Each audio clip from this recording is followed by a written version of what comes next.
Okay, this is the second video in how to get to know a key.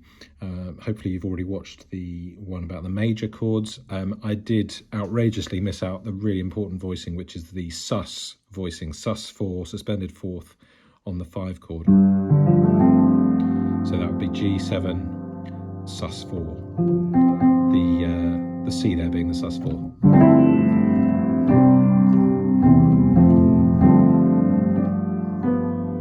The suspended can go to the 3rd, but especially in jazz, it doesn't have to. Anyway, slight side note.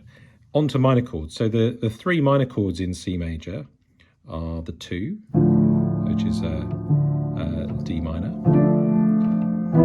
E minor, and A minor.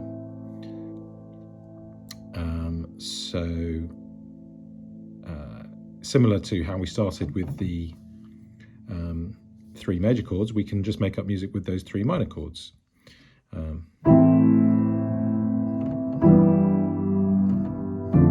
Straight away I'm using inversions, I'm using second inversions there.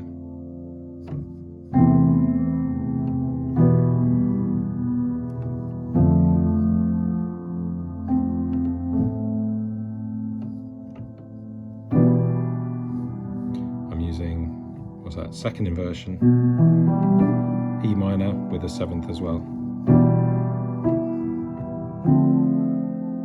That's a D minor with the 7th and the 9th.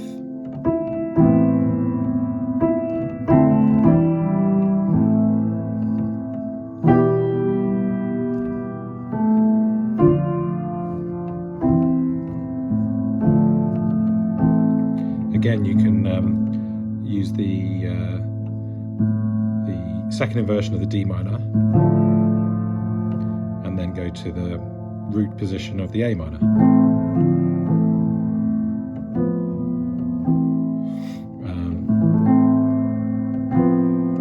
And you could also consider that an A minor with a minor 6th in it, because of course in C major, you tend to use something called the Aeolian mode, which is just all the white notes based on A. It's got that flat 6th in it, so you can totally legitimately put that into an A minor chord. You've got to make sure the rest of the band is doing the same thing, because otherwise they'll go and play a major 6th. So you've got to know when you can do that. But I'm playing on my own, so I can do what I like. I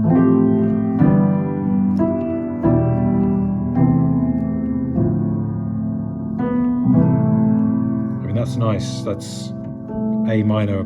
I've got a C in the bass, that's first inversion.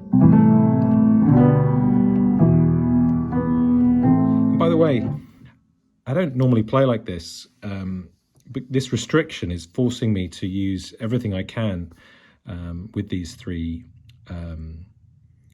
chords. So apart from being a good way to get to know a key, it's a good way to work on your creativity, having that slight sort of tram lines around what you're doing. You get the most out of these 3 chords. You've got to make up a nice melody, and you've got to make sure that it makes sense and the bass line makes sense. I'll try again.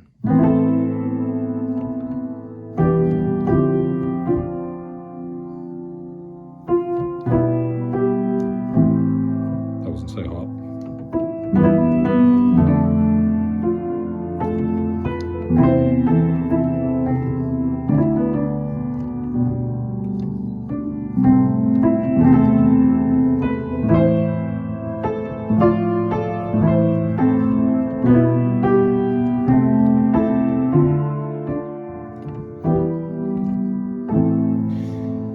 If you keep it really simple, it kind of sounds like Gregorian chant, you know, that monk music.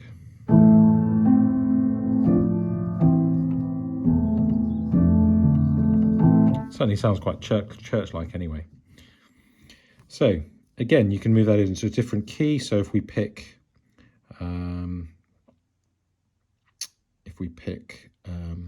E flat major. So we play the 3 minor chords in E flat major. What are those? So they're the relative minor, the C minor, and then the 2 chord, the F minor, and the 3 chord, the G minor. So I'd just do the same thing in that key.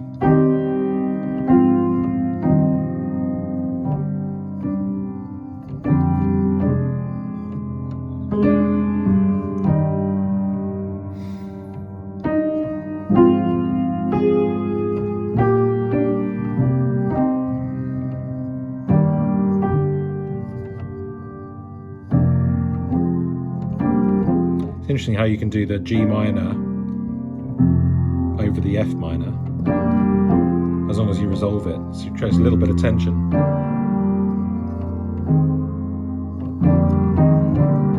A lot of jazz pieces use that, like milestones.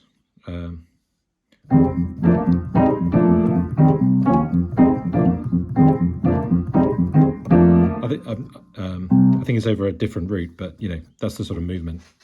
It's in hundreds of pieces, to be honest. Okay, so that's the minor chords.